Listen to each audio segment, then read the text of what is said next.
আসলে সংবিধান জিনিসটা প্রথমত আমি একদিকে মশিউর অনেক প্যাশনেটলি কথা বলেছেন, তারুণ্যের একটা সংকার আছে, হ্যাঁ হ্যাঁ ভেতর আছে। আবার অনেক সবাই রাশেদ যে কথাগুলো বলেছেন বা মোশাররফ সাহেব যে কথাগুলো বলেছেন, সবাই তার জায়গা থেকে খুব রিজনেবল কথাবার্তা বলেছেন। এখন পয়েন্ট হলো, প্রথমত আমরা যদি সংবিধানে আসি, তাহলে একদাগে ৭২ সংবিধানকে একেবারে তুচ্ছ করে ফেলে দেয়া এটা একদিকে ভুল। এখানে যেমন অনেক ত্রুটি ছিল, ৭২ সংবিধানে কোনো ত্রুটি ছিল না, এটা চিন্তা করা ভুল হবে। তবে আবার একদাগে বলে দেয়া, মানে ইতিহাস সম্বন্ধে ভালোভাবে না জেনে বলে দেয়া যে অন্য একটা রাষ্ট্র এটা বানিয়ে দিয়েছে বা এইগুলো, এটা একটু ভুল।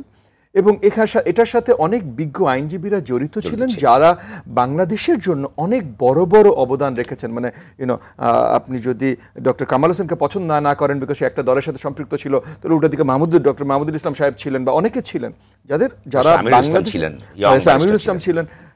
সো অনেকের বড় বড় অবদান ছিল এবং ভুল ত্রুটিও ছিল। এবং এই ভুল ত্রুটিগুলো গত ৫৪ বছরের ইতিহাসে কোনগুলো বড় ভুল, কোনগুলো ছোট ভুল, সেগুলো আমরা কিছুদূর অভিজ্ঞতা পেয়ে গেছি। এবং আজকে যদি আপনি ফ্রেশ একটা সংবিধান রচনা করতেও চান, আসলে আপনার স্ট্রাকচারটা কোথাও থেকে নিতে হবে।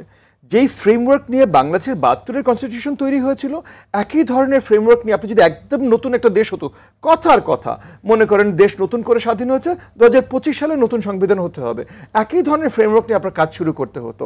সো একেবারে বাতিল করে নতুন আনার, যেটার কোনো ভুল ত্রুটি আমরা জানি না, অ্যাজ অপোজ টু একটা যেটা ৫৪ বছর ধরে আমরা ভুল ত্রুটিগুলোর সাথে ভালোভাবে পরিচিত, আমরা সবাই জানি কোন জায়গাগুলোতে মোটামুটি বদলটা দরকার, আমাদের রাষ্ট্র সংস্কারের সুবিধাটা আছে এখন। সো সেখানে ওই জায়গায় হাত দেওয়াটাই আমার কাছে মনে হয় বেশি শ্রেয়।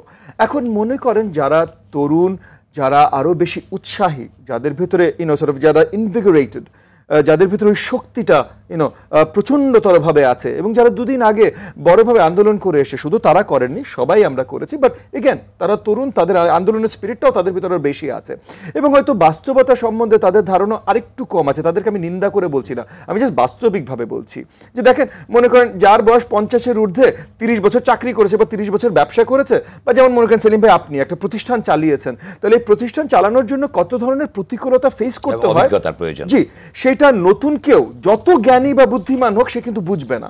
সো এই জিনিসগুলো ম্যাটার করে।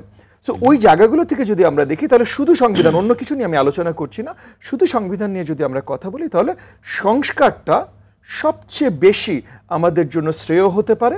এবং একটা নির্বাচনের মাধ্যমে সরকার এনে এই সংস্কারটা, এবং এই সংস্কারটা কে কোন দল কিভাবে করতে চায়, এটা যদি আগে থেকে আমরা পরিষ্কার করি। যেমন তরুণ মশিউর, ওনার নিজের একটা দল আছে এনসিপি, রাশেদ সাহেবের দল আছে, মোশাররফ সাহেবের দল আছে, আমার দল আছে, আমরা সবাই জনগণের কাছে পরিষ্কার করি যে আমরা কি আঙ্গিকে দেখতে চাই, আমরা জয়ী হলে কিভাবে সাজাবো, সংস্কার করব, সেই হিসেবে জনগণ ভোট দেবে, এবং সেই আঙ্গিকে আমরা যে সংস্কার, এটাই আসলে ডেমোক্রেটিক প্রসেস।